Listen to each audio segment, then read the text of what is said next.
Undangan bermain dadu. Upacara Raja Surya selesai. Para raja, putra mahkota, pendeta, penasihat, guru, dan para tamu agung lainnya meninggalkan Indraprastha. Setelah para tamu pergi, Dharmaputra menyembah Bagawan Vyasa dan disuruh duduk di sampingnya. Mahaguru itu berkata kepadanya, "Wahai putra Dewi Kunti, engkau kini bergelar Maharaja di Raja. Sungguh gelar yang pantas sekali bagimu. Kudoakan semoga bangsa Kuru yang masyhur ini mencapai kemuliaannya melalui engkau. Sekarang aku akan kembali ke pertapaanku." Yudhistira menyembah kaki Mahaguru itu sambil berkata, "Wahai guru, hanya gurulah yang dapat menghapus kecemasanku. Banyak peristiwa penting baru saja terjadi. Hanya orang bijaksana yang dapat meramalkan malapetaka apa yang akan terjadi karena peristiwa-peristiwa itu. Apakah menurut ramalan guru, hal itu tercermin dalam kematian Sisupala? Atau apakah ada kemungkinan yang lebih mengerikan di masa datang?" Bagawan Vyasa menjawab, "Anakku tercinta, engkau akan mengalami banyak kesusahan dan penderitaan selama 14 tahun mendatang. Peristiwa teramat penting yang baru saja berlalu tadi meramalkan kehancuran kaum kesatria, dan itu tidak berhenti pada kematian Sisupala. Jauh lebih mengerikan daripada itu, ratusan raja akan tewas dalam perang besar. Alur kehidupan lama akan hancur. Malapetaka akan timbul karena permusuhan antara kau dan adik-adikmu di satu pihak dan sepupu putra-putra Dhritarashtra di lain pihak. Permusuhan itu akan memuncak dalam satu perang besar yang memusnahkan kaum kesatria. Tak seorang pun bisa melawan atau menghindari suratan nasibnya. Teguhkan hatimu dan tegakkan keluhuran budimu. Waspadalah dan perintahlah rakyatmu dengan bijaksana. Selamat tinggal." Setelah memberikan restu kepada Yudhistira, Bagawan Vyasa meninggalkan Indraprastha. Ramalan Bagawan Vyasa membuat Yudhistira sedih dan merasa jijik terhadap nafsu-nafsu duniawi. Ia menyampaikan ramalan itu kepada adik-adiknya. Ia merasa hidupnya sia-sia karena kepunahan bangsanya sudah diramalkan. Arjuna berkata, "Engkau seorang raja, tak pantas kau mempercayai hasutan dan ancaman seperti itu. Kita hadapi nasib kita dengan penuh keberanian dan kita lakukan tugas kita sebaik-baiknya." Yudhistira menjawab, "Saudara-saudaraku, semoga iman kita diteguhkan oleh Yang Kuasa, dan semoga Yang Kuasa selalu melindungi kita. Aku bersumpah, aku tidak akan bicara lemah dan kasar kepada saudara-saudara dan sanak kerabatku selama 13 tahun. Aku akan menghindari segala hal yang mungkin menimbulkan sengketa. Aku tidak akan pernah marah, sebab kemarahan adalah pangkal permusuhan. Semoga kita diberi jalan terbaik setelah mengetahui peringatan dari Bagawan Vyasa." Semua saudara yang mendukung sumpahnya. Menurut Bagawan Vyasa, rangkaian malapetaka yang akan memuncak di dalam perang besar di padang Kurukshetra berasal dari perjudian yang direncanakan Sakuni, penasihat Duryodhana. Sakuni menyarankan agar Duryodhana mengundang Yudhistira bermain dadu. Di balik itu, ia sudah menyiapkan rencana licik. Sesuai adat di zaman itu, Yudhistira tidak mungkin menolak undangan sepupunya. Ia menerima undangan itu dengan prihatin dan bersedia memenuhinya demi kewajibannya untuk menghormati sepupunya dan memupuk rasa persaudaraan dengannya. Ia mengira keputusannya benar, padahal yang akan terjadi justru sebaliknya. Tanpa disadarinya, Yudhistira telah ikut menanam benih kebencian dan permusnahan. Sementara Yudhistira berusaha keras menghindari perselisihan, Duryodhana justru panas hati karena dengki dan iri melihat kemakmuran kerajaan yang dipimpin Pandawa. Hal itu dilihatnya sewaktu ia menghadiri upacara Raja Surya. Istana Indraprastha dibangun megah dan dikelilingi taman yang luas dan indah. Ukiran dan berbagai hiasan dari emas, perak, dan permata membuat istana itu semakin semarak. Semua itu menandakan bahwa Yudhistira benar-benar memerintah dengan baik dan adil. Ia juga menyaksikan betapa gembiranya para raja yang menjadi sekutu Yudhistira. Sakuni menyapa, "Mengapa engkau berdiam diri? Jangan biarkan duka menyiksa dirimu." Duryodhana menjawab, "Yudhistira dilindungi para dewata. Di depan semua raja, Sisupala dibunuh dan tak seorang pun berani membela dia. Seperti pedagang yang hanya mementingkan keselamatan diri dan lakunya dagangannya, para raja itu bersedia menjual kehormatan dan kekayaan mereka asalkan bisa bergabung dengan Yudhistira. Bagaimana aku tidak sedih melihat semua ini? Apa gunanya hidup seperti ini?" Sakuni berkata, "Wahai Duryodhana, Pandawa adalah sepupumu. Tidak pantas engkau iri melihat kemakmuran mereka. Mereka memperoleh kerajaan dan kekayaan itu dengan sah. Tetapi kita dapat mengundang Yudhistira untuk bermain dadu dengan dalih untuk bersenang-senang dan mempererat persaudaraan. Dia tak mungkin menolak undangan itu. Kelak, Bhisma, Mahagu, Kripa, Jayadrata, Somadatta, dan aku akan mengundangmu. Engkau pasti bisa menaklukkan dunia jika kau mau. Jangan biarkan duka merongrong dirimu." Duryodhana menjawab, "Benar katamu, Paman Sakuni. Aku punya banyak pendukung. Jadi mengapa tidak kita gempur saja Pandawa dan kita usir mereka dari Indraprastha?" Sakuni berkata, "Tidak, itu tidak mudah. Tetapi aku tahu cara mengusir Pandawa dari Indraprastha tanpa pertempuran dan pertumpahan darah."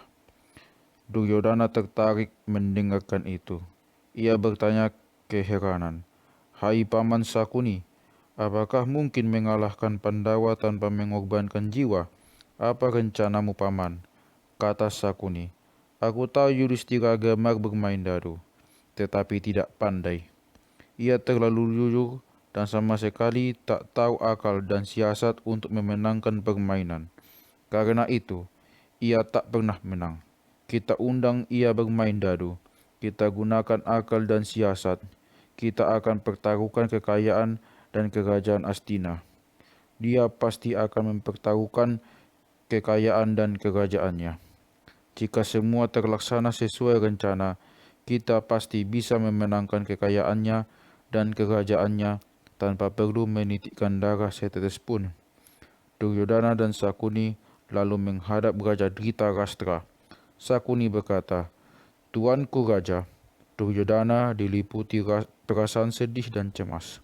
"Tetapi mengapa tuanku tak hiraukan kesedihan dan kecemasannya? Apa sebabnya, wahai Paduka Raja?" Raja yang buta itu memeluk putranya tercinta sambil berkata, "Aku tidak tahu mengapa engkau bersedih. Apa yang kau risaukan? Seisi kerajaan ini ada dalam kekuasaanmu. Bukankah selama ini kau dikelilingi banyak berbagai hiburan dan kesenangan? Mengapa kau sedih? Engkau telah mempelajari kitab-kitab Weda, ilmu peperangan dan ilmu-ilmu lain dari para mahaguru terbaik. Sebagai putra sulungku, kau mewarisi mahkota. Apalagi yang masih kau kehendaki?" Duryodhana menjawab, "Ayahanda, meski hidupku dikelilingi hiburan dan kesenangan, meski seisi kerajaan ini tunduk padaku, aku tetap merasa hidupku tak berguna karena Pandawa memerintah kerajaannya dengan baik dan rakyat mencintai mereka. Aku merasa mereka lebih berhasil daripada aku. Apa gunanya hidup seperti ini?" Melihat ayahnya diam dan mendengarkan, Duryodhana melanjutkan, "Cepat puas diri bukanlah sifat seorang kesatria. Rasa takut dan mengasihani diri sendiri adalah sifat-sifat yang merendahkan martabat raja-raja.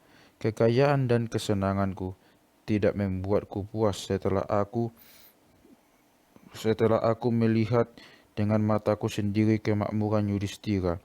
Tidakkah ayah sadari, Pandawa semakin kaya dan perkasa, sementara kita semakin lemah dan pudar?" Dhritarashtra berkata, "Anakku tercinta, engkau adalah putra sulung dari istriku tertua.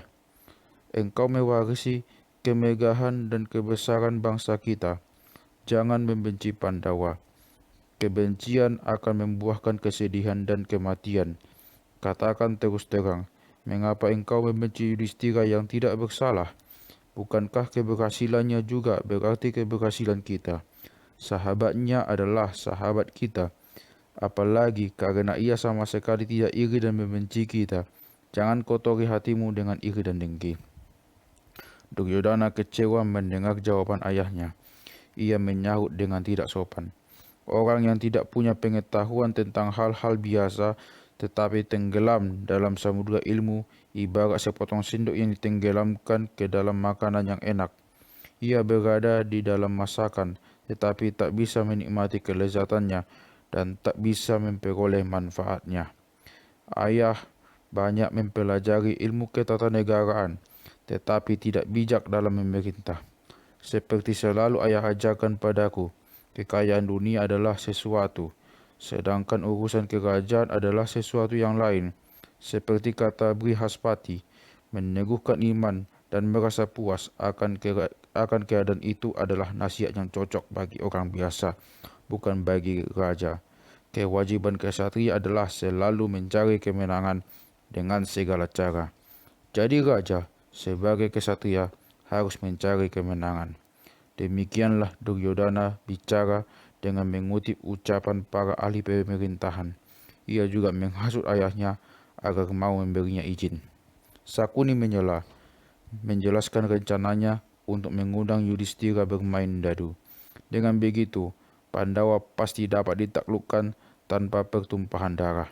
Sakuni meyakini sang raja. Cukup izinkan kami mengirim utusan untuk mengundang Pandawa bermain dadu. Selebihnya serahkan padaku. Duryodhana menambahkan, jika ayah setuju, Papan Sakuni akan memenangkan permainan ini atas namaku. Tak perlu ada pertarungan. Dhritarashtra berkata, usul Sakuni tidak pantas. Sebaiknya kita tanyakan hal ini kepada Widura. Ia pasti memberi nasihat yang benar kepada kita. Tetapi Duryodhana tidak mau mendengar pendapat Widura. Ia berkata, Widura hanya bisa memberi nasihat yang membosankan tentang budi pekerti, tetapi ia tidak mampu menolong kita untuk mencapai maksud kita. Dalam langkah pelaksanaan untuk memperoleh hasil terbaik, siasat kenegaraan para raja tidak harus sama dengan isi kitab-kitab ilmu pemerintahan yang baik, yang dilengkapi dengan cara-cara melaksanakannya. Kecuali itu, Widura tidak suka padaku dan lebih memihak Pandawa. Ayah tentu lebih tahu tentang ini daripada aku. Dhritarashtra berkata, Pandawa itu kuat. Menurutku, memusuhi mereka tidaklah bijaksana. Permainan dadu hanya akan menyeret kita dalam permusuhan. Nafsu serakah yang timbul akibat permainan ini tidak mengenal batas. Kita harus hindari hal ini. Tetapi Duryodhana terus mendesak. Kepemimpinan negara yang bijak terletak pada keberanian untuk membela diri dengan kekuatan sendiri dan mengenyahkan segala ketakutan. Bukankah lebih baik jika kita laksanakan rencana itu selagi kita masih lebih kuat daripada mereka? Ini keputusan yang paling benar. Kesempatan tidak akan datang dua kali. Permainan dadu melawan Pandawa bukanlah siasat buatan kita. Permainan ini sudah merupakan tradisi para kesatria sejak zaman dahulu. Dan kalau kita yakin bisa menang tanpa pertumpahan darah, mengapa tidak? Dhritarashtra menjawab, anakku tercinta, ayah sudah tua, lakukanlah apa yang ingin kau lakukan, tetapi aku tidak merestuimu. Ayah yakin, kelak engkau pasti menyesal. Semua ini sebenarnya sudah digariskan oleh Yang Maha Kuasa. Demikianlah setelah lelah berdebat, Dhritarashtra membiarkan putranya melakukan apa yang dimauinya. Kemudian ia menyuruh para budak membangun balerung indah khusus untuk bermain dadu, walaupun hati kecilnya sedih dan cemas membayangkan akibatnya nanti. Diam-diam Ia menghubungi Widura dan meminta pendapatnya. Widura berkata, "Tuanku Raja, permainan itu pasti akan menghancurkan bangsa kita karena permainan itu memupuk dan mengobarkan kebencian yang tak mungkin dibendung." Dhritarashtra yang tidak dapat menghalang-halangi kemauan anaknya berkata, "Bila nasib kita baik, aku tidak akan khawatir. Tetapi, jika nasib baik tidak berpihak pada kita, apa yang bisa kita perbuat? Kodrat dan nasib telah digariskan Yang Maha Kuasa. Pergilah engkau Widura untuk atas namaku mengundang Pandawa bermain dadu di Hastinapura."